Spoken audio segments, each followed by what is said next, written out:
మీరు car drive చేసే ముందు తెలుసుకోవాల్సిన విషయం ఏంటంటే 4 ఇండికేషన్ ల్యాంప్స్ డాష్ బోర్డ్ లోపల ఆన్ కావాలి.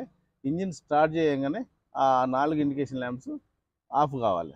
అలా కాకుండా కార్ నడుస్తున్నప్పుడు కానీ రన్నింగ్ చేస్తున్నప్పుడు కానీ అవి ఇండికేషన్ ల్యాంప్స్ బ్లింకింగ్ కానీ కంటిన్యూస్గా ఆన్ కావడం కానీ జరగకూడదు. అలా జరిగినప్పుడు అందులో సిస్టంలో ఏదో ప్రాబ్లం ఉందని మీరు తెలుసుకోవాలి.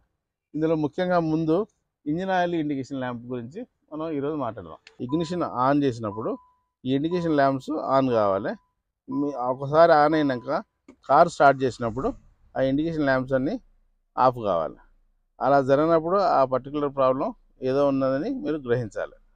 మీరు డ్రైవింగ్ చేస్తున్నప్పుడు ఆ డాష్ బోర్డ్ లోపల ఆయిల్ ఇండికేషన్ ల్యాంప్ బ్లింకింగ్ కానీ కంటిన్యూస్గా కానీ వెలగడం జరిగిందనుకోండి, వెంటనే వెహికల్ని పక్కకి ఆపేసేయాలి. ఆపేసేసి ఆ ఆయిల్ లీకేజ్ కింద ఏమన్నా లీక్ అవుతుందా అనేది చూడటానికి ప్రయత్నం చేయాలి. కింద ఏమి లీక్ కానప్పుడు మీరు ఆయిల్ డిస్ట్రిక్ట్ దగ్గరికి వచ్చి ఈ ఆయిల్ డిస్ట్రిక్ట్ తెరిచి దీన్ని ఒకసారి వైప్ చేసేసి దీని లెవెల్ చెక్ చేయడానికి ప్రయత్నం చేయాలి. ఇంజిన్ ఆయిల్ లెవెల్ చెక్ చేసినప్పుడు ఆయిల్ లెవెల్ ఇది మ్యాక్సిమం లెవెల్, ఇది minimum level. Engine oil level maximum కంటే ఎక్కువ ఉండొద్దు, మినిమం కంటే తక్కువ ఉండొద్దు. దీనికి మ్యాక్సిమంకి మినిమంకి మధ్యలో రామారామే 1 లీటర్ ఇంజిన్ ఆయిల్ ఉంటుంది.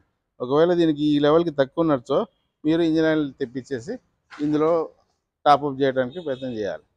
ఇందులో క్యాప్ తీసేసి ఇందులో టాప్అప్ చేయండి. ఒకవేళ ఇంజిన్ ఆయిల్ టాప్అప్ చేసిన తర్వాత కూడా ఆ ఆయిల్ ఇండికేషన్ ల్యాంప్ బ్లింకింగ్ కానీ కంటిన్యూగా వెళుతుంది అనుకోండి, మీరు వెంటనే దగ్గరున్న టెక్నీషియన్ని కాంటాక్ట్ చేసేసి మీరు ఆ ప్రాబ్లం సాల్వ్ చేసుకునే ప్రయత్నం చేయాలి. అలా చేయకుండా మీరు ఎట్టి పరిస్థితుల్లో కానీ ముందుకు ప్రయాణం చేయకూడదు.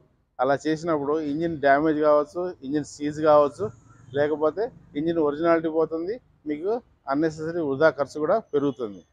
మీరు ఈ సింపుల్ టెక్నిక్ని ఫాలో అవి ఈ పెద్ద డ్యామేజ్ని వృధా ఖర్చును కూడా అవాయిడ్ చేసుకోవచ్చు. మీ కారు కూడా మంచి హెల్తీ కండిషన్లో ఉంటుంది. ఈ చిన్న ప్రాబ్లంని మీరు సింపుల్గానే సాల్వ్ చేసుకోండి.